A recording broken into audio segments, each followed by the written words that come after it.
성경대로를 시작합니다. 지금 옛 언약 속에 있는 복음의 모형과 그림자에 대해서 말씀을 드리고 있는데요.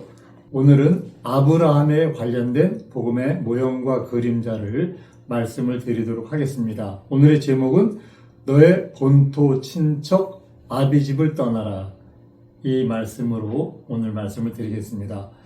창세기 12장에 하나님이 아브라함을 찾아오셔서 아브라함을 부르는 내용이 기록이 되어 있는데요. 야훼께서 아브라함에게 이르시되 너는 너의 본토 친척 아비집을 떠나 내가 네게 지시할 땅으로 가라.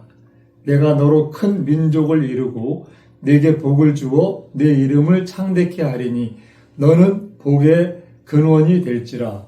너를 축복하는 자에게는 내가 복을 내리고 너를 저주하는 자에게는 내가 저주하리니 땅의 모든 족속이 너를 인하여 복을 얻을 것이니라 하신지라. 이렇게 기록되어 있거든요.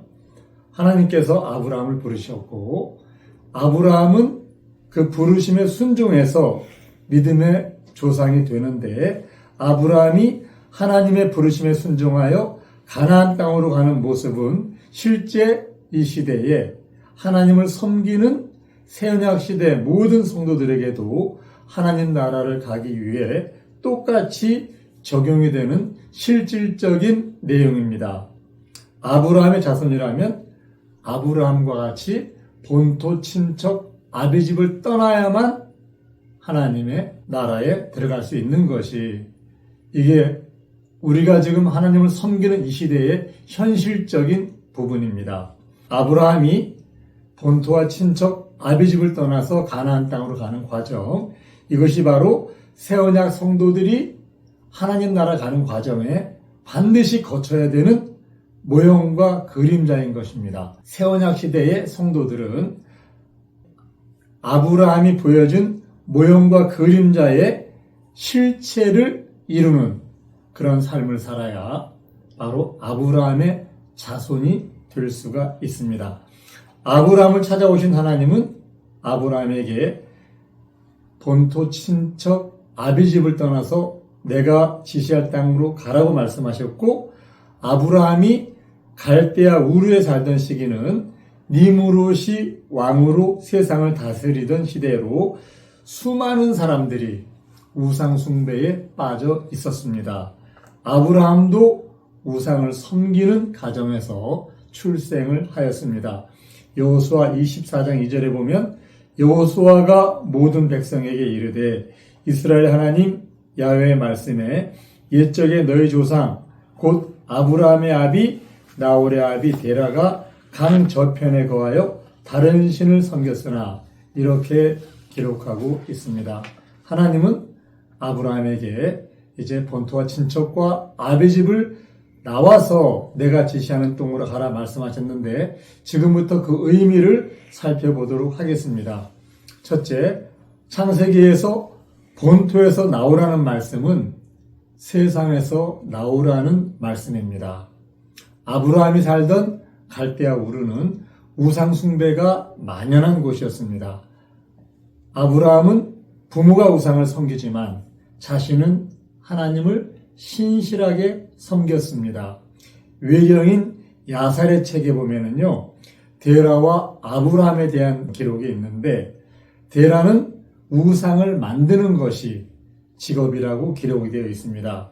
어느 날 데라가 새 집을 짓고 큼직하게 우상들을 전시하는 공간을 마련한 거예요. 그리고 그 새 집의 그 공간에 자기가 만든 우상들을 정리를 쫙 해놓고 이제 가족들에게 또 아브라함에게 아들들에게 자랑을 했어요.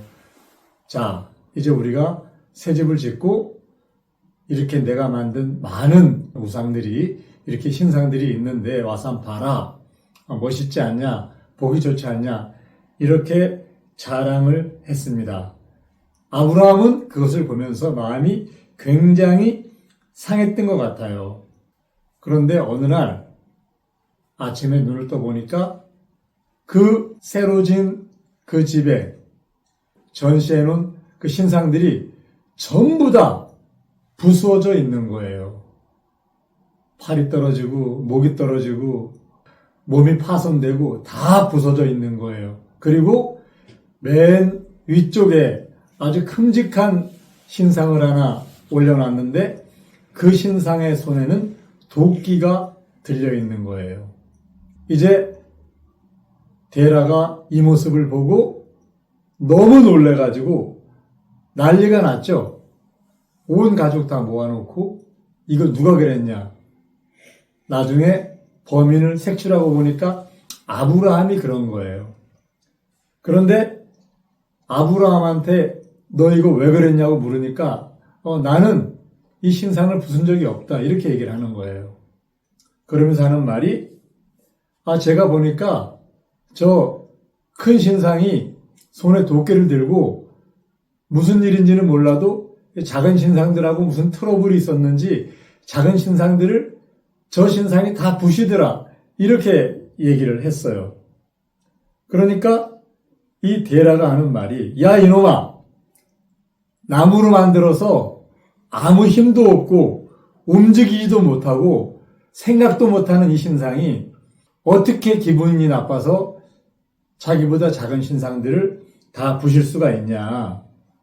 이거 네가 잘못한 거 아니냐. 막 추궁을 하니까 아브라함이 하는 말이 아버지 이 신상이 아무것도 못하는 걸 아버님 다 아시면서 그런데 왜 아버님은 이 신상을 신으로 하나님으로 왜 섬기십니까? 이렇게 따지는 거예요. 나는 오직 야훼 하나님만을 믿습니다. 그분만이 하나님이십니다. 아버지도 야훼 하나님을 섬기셔야지 손으로 만든 신상, 말도 못하고 힘도 없고 아무것도 할 수 없는 이 신상 이걸 왜 섬기느냐 이런 식으로 얘기를 합니다. 이제 이 갈대와 우르는 하나님이 보시기에 용납할 수 없을 만큼 우상들이 점점점 많아져서 하나님은 하나님을 신실하게 섬기는 아브라함을 따로 불러내서 구별하시기로 마음을 먹으셨어요. 우리가 애굽에서 이스라엘 민족이 종살이 하던 것을 우리가 기억하잖아요. 그때도 하나님은 자신의 백성들을 세상을 상징하고 사단 마귀의 권세를 상징하는 그 애굽 땅에서 불러내신 것을 알 수가 있습니다. 하나님은 자기의 백성, 자기 이름을 보존할 그런 자기의 백성들은 우상이 범람하는 그런 곳에 두시지를 않습니다. 그래서 이제 아브라함을 불러내시잖아요. 새 언약 시대 아브라함이 보여진 복음과 그림자의 모형을 따라서 그럼 우리는 이 모형을 어떻게 적용해야 될 것인가? 이스라엘 백성들이 애굽에서 출애굽을 했잖아요. 우리도 이 땅을 살아가는 하나님의 성도들은 새 언약 시대 하나님의 백성들은 이스라엘 민족이 출애굽을 한 것처럼 그들은 애굽을 떠났는데 우리는 이 세상을 떠나야 됩니다. 출세상을 해야 됩니다. 사단과 마귀가 왕으로 지배하는 이 세상을 떠나서 우리는 신령한 하나님의 땅으로 들어가는 것이 새 언약 시대에 아브라함이 본토를 떠났던 그 실체를 우리가 이루는 것입니다. 이 세상에서 나오는 방법, 이 세상을 떠나는 방법, 이게 어떻게 하면 이 세상을 나올 수가 있나요? 그것은 세상에 살던 나의 옛사람, 세상적인 나를 십자가에 못 박는 겁니다. 그리고 십자가는 죽음의 형틀, 나를 십자가에 못 박아 죽이고 그 죽은 나를, 옛사람을 물에 완전히 장사지내서 이제 소멸시키고 육적 몸은 완전히 세상적인 거 벗어버리고 새롭게 하나님 앞에 내가 신령한 몸으로 다시 하나님 앞에 서는 것, 이것이 바로 본토에서 나오는 것입니다. 갈라디아서 2장 20절에 보면요. 내가 그리스도와 함께 십자가에 못 박혔다. 이렇게 얘기를 하고 있거든요. 또한 6장 14절에 보면 세상이 나를 대하여 십자가에 못 박히고 내가 또한 세상에 대해서 그러하다. 이렇게 기록하고 있어요.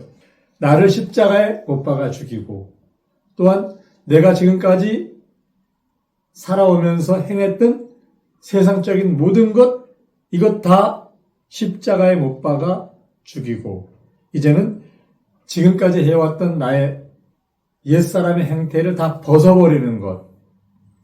골로새서 2장 11절에 보면요. 또 그 안에서 너희가 손으로 하지 아니한 할례를 받았으니 곧 육적 몸을 걷는 것이요 그리스도의 할례니라. 너희가 침례로 그리스도와 함께 장사한 바 되고 이렇게 기록하고 있는데요. 우리가 침례 받음으로 손으로 하지 아니한 신령한 할례, 육적 몸을 완전히 벗어버리는 것. 이것이 바로 본토를 떠나는, 지금까지 살던 세상을 떠나는 실체를 이루는 새언약 성도들의 삶입니다. 두 번째, 본토와 친척과 아비집을 떠나라고 하셨잖아요. 두 번째, 친척입니다. 이 말씀은요, 우리는 영과 혼과 육으로 구성된 그런 몸을 갖고 있습니다.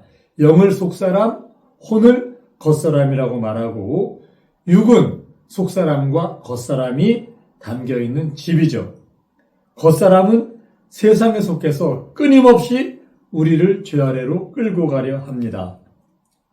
우리는 이 땅에서 하나님을 섬기는 사람들도 때로는 죄의 유혹을 못 이겨서 넘어지는 모습들 많이 볼 수 있잖아요. 심지어는 하나님 마음에 그렇게 합했던 다윗, 이 다윗도 하나님 앞에서 범죄했던 모습들을 우리는 알고 있습니다. 로마서 8장 13절에 보면 너희가 육신대로 살면 반드시 죽을 것이로되 영으로서 몸의 행실을 죽이면 살리니 이렇게 기록하고 있어요.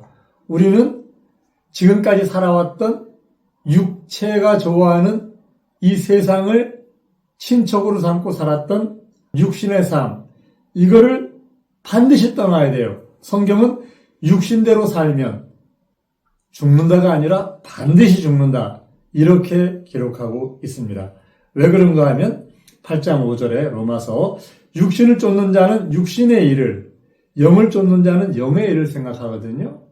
그러니까 육신대로 사는 사람은 육신의 일만 생각하는 거예요. 그런데 6절에 육신의 생각은 사망이고 영의 생각은 생명과 평안이다.